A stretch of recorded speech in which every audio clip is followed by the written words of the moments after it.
باللہ من الشیطان الرجیم بسم اللہ الرحمن الرحیم قال الذین استکبروا انا بالذی آمنتم بہ کافرون۔ صلوات پڑھیں محمد اور آل محمد۔ اللہم صلی علی محمد وآل محمد وعجل فرج۔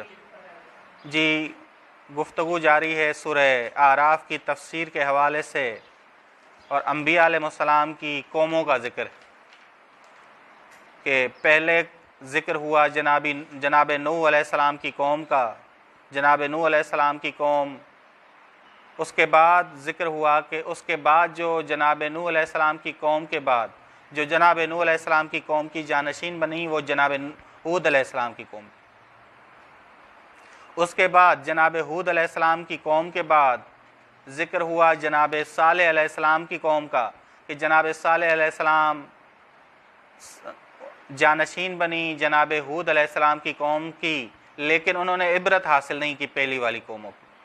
بس یہ ذہن میں رکھیے گا، بس اوقات انسان جانشین ہوتا ہے خداوند عالم کا، بس اوقات انسان جانشین ہوتا ہے پہلی والی امت کا۔ اب یہ پہلی والی امت یا تو امت بد ہے یا امت خیر۔ ابھی بات ہو رہی ہے ان امتوں کی جو بد تھیں، جن پہ عذاب نازل ہوا۔ ابھی بات ہو رہی ہے جناب صالح علیہ السلام کی قوم کے حوالے سے کہ قال الذین استکبروا، کہا ان لوگوں نے جنہوں نے تکبر کیا۔ تکبر کس کے مقابلے میں کیا؟ نبی کے مقابلے میں، نبی کے دعوے کے مقابلے میں، پیغمبر کے حوالے سے تکبر کیا۔ قال الذین تکبروا انا بالذی آمنتم بہ کافرون، کہ بے شک بس متکبرین نے مومنین سے، مستضعفین سے، وہ مومنین جو کمزور تھے ان سے کہا۔ ٹھیک ہے، بس ترجمہ کیا کریں گے؟ قال الذین استکبروا، کہا ان لوگوں نے جنہوں نے تکبر کیا جناب صالح کی نبوت کے، جناب صالح کے دعوے کی نسبت، جناب صالح کی نبوت کی نسبت، انا بے شک ہم بالذی، بس مستضعفین سے کہا، مومنین سے کہا، بے شک ہم جس پر تم سب ایمان لاتے ہو اس کے کافر ہیں۔ یعنی کیا؟ جو شریعت جناب صالح لے آیا ہے ہم اس کے منکر ہیں، کیونکہ ہم نے کہا کہ تکبر کس کی نسبت ہے؟ تکبر پیغمبر کے دعوے کی نسبت ہے، اور کفر کس کی نسبت ہے؟ پیغمبر کی دعوت کی نسبت ہے، پیغمبر کی دعوت کی نسبت ہے۔ فَأَكَرُوا النَّاقَةَ وَأَتَوْا عَنْ أَمْرِ رَبِّهِمْ فَأَكَرُوا، اکر یعنی تلوار اور تیر اندازی سے کسی کے پاؤں کاٹنا، کسی کے پاؤں کاٹنا۔ یہ ذہن میں رکھیے گا، ہم پہلے بھی بیان کر چکے ہیں کہ جو پاؤں کاٹنے والا تھا وہ ایک شخص تھا، ایک شقی ترین شخص نے تلوار سے ٹانگیں کاٹی تھیں جناب صالح کی اونٹنی کی۔ وہ جناب صالح کی اونٹنی جو معجزہ تھی، جو ایک پہاڑ سے نکلی تھی، آزمائش کے طور پہ اللہ تعالیٰ نے بھیجی تھی کہ اس اونٹنی کو کیا تعبیرات قرآن کریم میں استعمال کی ہوئی ہیں، اور جناب صالح نے اپنی قوم کے سامنے اس کے لیے کیا تعبیرات استعمال کی، وہ ہم بتاتے ہیں۔ بس سورہ شمس میں آپ پڑھتے ہیں اذ انبعث اشقاہا، جب شقی ترین شخص اٹھا اور اس نے ٹانگیں کاٹیں اور باقی قوم اس پر راضی ہوئی، اس وجہ سے ساری قوم کی طرف اسی فعل کی نسبت دی جاتی ہے، کیونکہ ایک شقی ترین نے جو کام کیا سب اس سے راضی ہوئے۔ بس یہ ذہن میں رکھیے گا، یہاں فَأَكَرُوا جمع آیا ہے، فَأَكَرُوا النَّاقَةَ، بس تلوار سے، انہوں نے اپنی تلوار سے ٹانگیں کاٹ ڈالیں اس ناکہ کی۔ پہلے ہم بیان کر چکے ہیں، ذہن میں رکھیے گا، وہ ایسی سرزمین میں تھے جہاں پانی کم تھا، پانی کی باری تھی۔ قرآن کریم نے کہا کہ ایک دن ایک کی باری ہے، دوسرے دن دوسروں کی باری ہے، بس ایک دن اونٹنی کی باری، ایک دن قوم کی باری، بس پانی کی کمی تھی اس علاقے میں۔ ناشکرے تھے یہ لوگ۔ فَأَكَرُوا النَّاقَةَ وَأَتَوْا عَنْ أَمْرِ رَبِّهِمْ، انہوں نے سرکشی کی اپنے رب کے حکم سے، رب کا حکم۔ وَقَالُوا يَا صَالِحُ ائْتِنَا، انہوں نے کہا اے صالح ہم نے یہ کام کیا ہے، برملا اظہار کر رہے تھے۔ بس جناب صالح اور اس کی قوم کو کیا تھی؟ مضبوط تھی یا کمزور تھی؟ کمزور تھی. تبھی قرآن کریم نے کہا مستضعفین. مستضعفین تھے کہ ہم پر عذاب لے آ. کون سا عذاب؟ دنیاوی بھی اخروی بھی. جو دنیاوی اور اخروی تو نے ہم پہ ہم ڈراتے ہو وہ لے آؤ ہم پر، وہ لے آؤ. ان کنت من المرسلین، اگر تم پیغمبر ہو. بس یہ مستکبر بھی تھے اور کافر بھی تھے. اگر تم پیغمبروں میں سے ہو. بس یہ دیکھیے گا آیت نمبر 76 کو دیکھیے گا، نہج دیکھیں. قال الذین استکبروا ان کنت من المرسلین. یہ 100% مطابقت رکھتا ہے. آیات آپس میں کتنی مربوط. ٹھیک. بس اونٹنی جو جناب صالح کی تھی، جناب صالح نے ان کے سامنے جو تعبیرات استعمال کی وہ یہ تھی. بینتن کہا جناب صالح نے کہ یہ بینہ ہے. جناب صالح نے کہا یہ آیتن ہے، آیت ہے. جناب صالح نے کہا یہ مبصرتن ہے، روشن کرنے والی ہے، روشنی دینے والی ہے، روشن معجزہ ہے. جناب صالح نے کہا ناقۃ اللہ ہے یہ.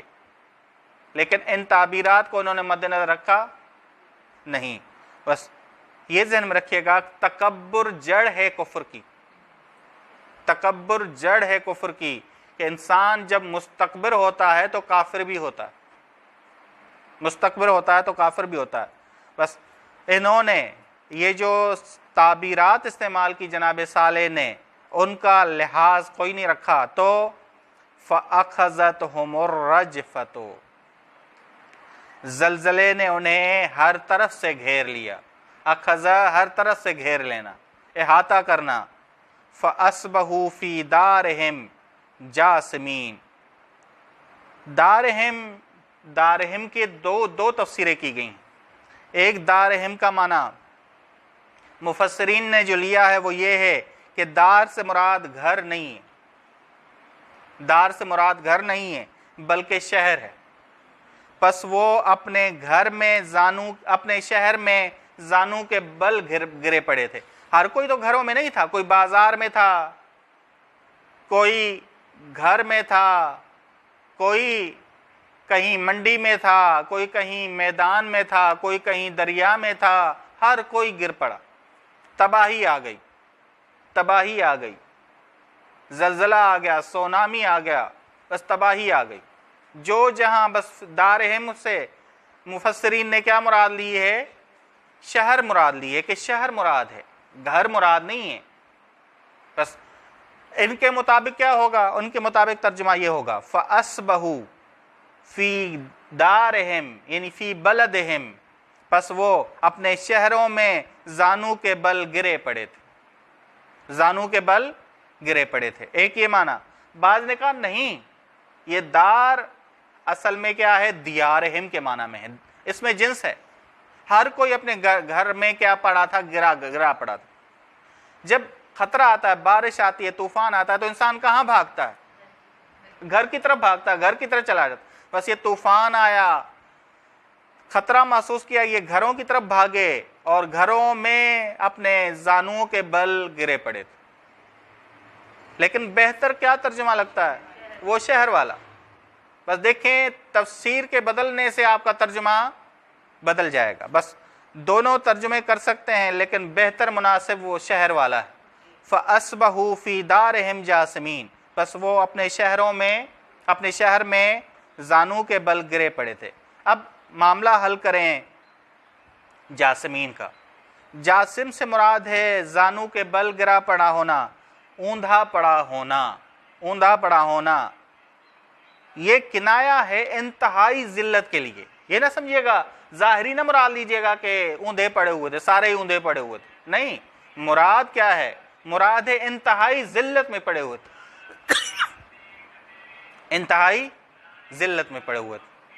انسان اگر تکبر اور کفر کی حالت میں مرے تو ذلیل ہے، چاہے سیدھا پڑا ہوا ہو یا الٹا پڑا ہوا ہو. بس زانو، جاسم سے مراد کیا ہے؟ زانو کے بل اوندھا پڑا ہوا. یہ کنایا ہے انتہائی ذلت کے لیے. یعنی کیا؟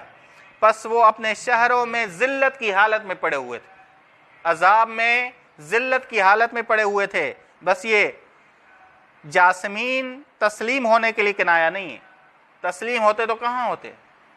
یہ جو کسی کے سامنے جھک جانا، یہ کس کے سامنے ہوتے؟ دنیا میں ہوتے، جناب صالح کے سامنے۔ وہ دنیا میں تسلیم نہیں ہوئے، وہ دنیا میں تسلیم نہیں ہوئے۔ بس ایک اور چیز، بس جاسمین سے کیا مراد ہوئی؟ ذلت اور رسوائی۔ قرآن کریم کو جا کے دیکھ لیں، قرآن کریم نے مستکبرین کے حوالے سے الگ طریقہ اپنایا ہے کہ ان کو عذاب عام سا نہیں ملتا، ان کو عذاب رسوا کرنے والا ملتا ہے۔ آپ جائیں قرآن کریم جہاں مستکبرین کی بات کرتا ہے وہاں عذاب الہون کی بات کرتا ہے کہ ہم نے انہیں عذاب الہون دیا، رسوا کرنے والا عذاب دیا۔ بس لوگ کون سے ہیں؟ مستکبر۔ عذاب کون سا ملتا ہے؟ رسوا کرنے والا۔ بس عذاب کون سا ملتا ہے؟ رجفہ ملتا ہے، جس کی وجہ سے وہ ذلیل ہوں، جس کی وجہ سے وہ کیا ہوں؟ رسوا ہوں۔ بس یہ جاسمین سے مراد ذلت ہے، رجفہ سے مراد بھی ایسا عذاب جو کسی کو ذلیل کرے، کسی کو رسوا کرے، کسی کو رسوا کرے۔ دیکھتے ہیں آپ کے بسا اوقات بیماری آتی ہے انسان کے پاس، یہ بیماری انسان کو رسوا نہیں کرتی، جان لیتی ہے شوگر، لیکن بسا اوقات ایک ایسی وبا آتی ہے کہ جو رسوا بنا دیتی ہے کہ انسان پریشان ہوتے ہیں کہ اس کے قریب بھی ہم ٹھہرے تو ہمیں بھی بیماری لگ جائے گی۔ یہ رسوائی والی بیماری، رسوائی والی بیماری ہے۔ بس اللہ تعالیٰ نے عذاب کون سا نازل کیا؟ رسوا کرنے والا عذاب نازل کیا، زلزلے اور صاعقے کے ذریعے عذاب نازل کیا، عذاب الہون سے خدا ان کو عذاب دیتا ہے۔ آیت نمبر 79، فَتَوَلَّا عَنْهُمْ، فَتَوَلَّا عَنْهُمْ۔ ظاہری ترجمہ یہ ہے کہ جناب صالح نے ان سے منہ موڑا۔ اگر ربط دیں آیات کو، ربط دیں آیات کو تو کیا مراد ہے؟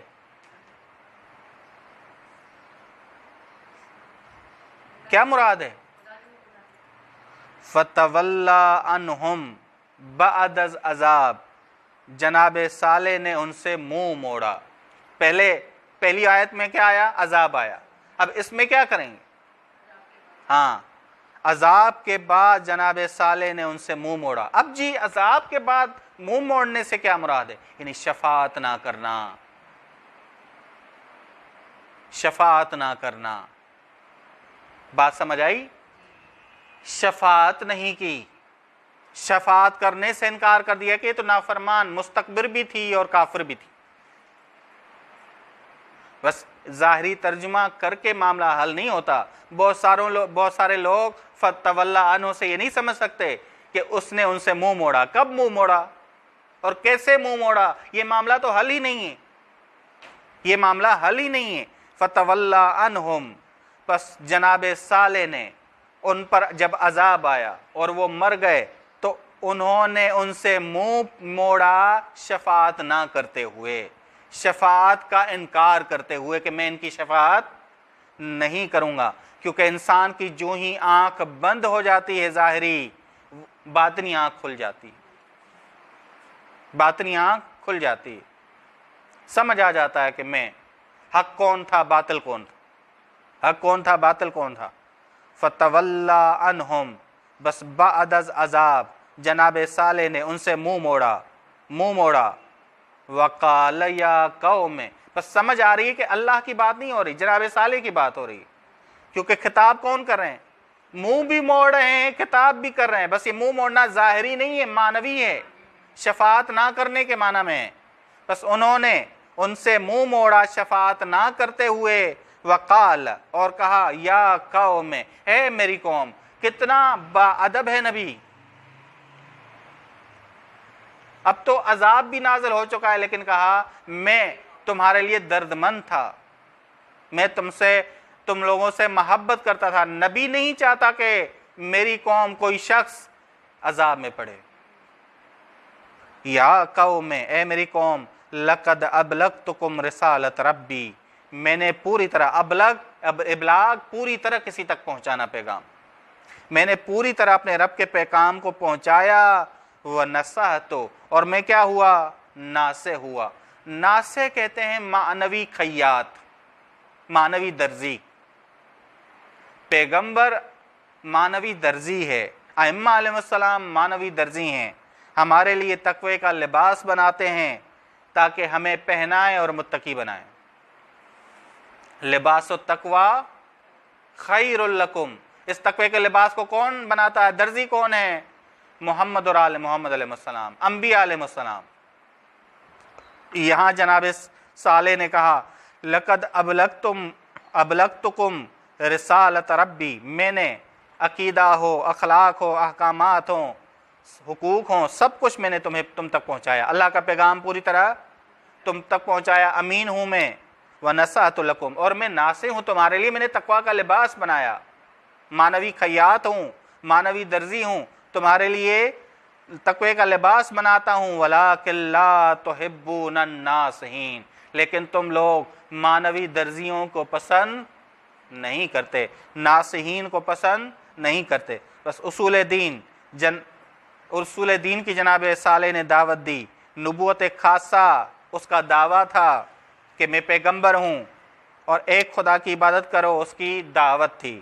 اور جناب صالح نے کہا میں نے پیغام الہی تک تمہیں پہنچایا، پیغام الہی تم تک پہنچایا پوری طرح۔ بس حقیقت میں وہ انسان ترقی کرتا ہے جس کا دل بلند ہو، جس کا دل کیا ہو؟ بلند ہو، یہ ذہن میں رکھیے گا۔ وجہ کیا تھی ان قوموں کی کہ انہوں نے ترقی نہیں کی؟ پست فکری۔ دل جب پستی میں پڑے، فکر جب پستی میں پڑے، عقل جب پستی میں پڑے تو انسان ترقی نہیں کرتا۔ صدر المتعلین ملا صدرہ بہت ہی اعلیٰ جملہ کہتے ہیں کہ یہ جو آپ دیکھتے ہیں کہ درخت ترقی کر رہا ہوتا ہے، یہ درخت کی کوئی نہیں، درخت کی کوئی ترقی نہیں ہے۔ کیوں؟ کیونکہ درخت کی اصل جڑ ہے، وہ جڑ زمین میں ہی ہے، اس کے جو پاؤں ہیں، بازو ہیں، وہ بلند ہوئے ہیں۔ جڑ کہاں ہے؟ اصل کہاں ہے؟ زمین میں ہے، وہ کوئی بلند نہیں ہوئی۔ درخت کی اصل ترقی کب ہوتی؟ جب جڑ بلند ہو۔ انسان کی ترقی کب ہے؟ جب انسان مادہ پرستی میں، وسائل جب زیادہ آئیں تب ترقی ہے، یا انسان کا دل بلند ہو تب ترقی؟ بس صدر المتعلین کہتے ہیں کہ یہ نہ کہا کرو کہ خدا ہمیں درختوں جیسا بنا، خدا ہمیں درختوں جیسا بنا، بلکہ ہم کہیں کہ خدا ہمیں انسان بنا، خداوند عالم۔ بس خداوند عالم نے مجرمین کے بارے میں کیا کہا ہے؟ خداوند عالم نے مجرمین کے قیامت کے دن کیسے آئیں گے؟ ناکسو رؤوسہم، اپنے اوندھے منہ آئیں گے۔ ناکسو رؤوسہم کہا قرآن کریم نے، اوندھے منہ آئیں گے، یعنی کیا؟ انہوں نے کوئی ترقی نہیں کی تھی، معنوی ترقی کوئی نہیں کی تھی، ان کا دل بلند نہیں ہوا تھا۔ ترقی اگر ہوئی تو ظاہری وسائل میں ہوئی، ظاہری وسائل میں ہوئی۔ بس ان قوموں کی جنہوں نے نافرمانی کی، اپنے نبی کی نافرمانی کی، تکبر بھی کیا ان کے دعوے کی نسبت، ان کے پیغمبری کے دعوے کی نسبت، اور کفر بھی کیا ان کی شریعت کی نسبت۔ ترقی کس حوالے سے تھی وہاں؟ مادی لحاظ سے۔ وہ بھی کس نے دیے؟ مادہ بھی کس نے دیا؟ اللہ تعالیٰ نے۔ اللہ تعالیٰ کو بھول گئے، ظاہری نعمتوں کو بھول گئے، معاملہ یہاں تک پہنچا۔ وصلی اللہ علی محمد اہل بیتہ الطیبین الطاہرین، اللہم صلی علی محمد وآل محمد۔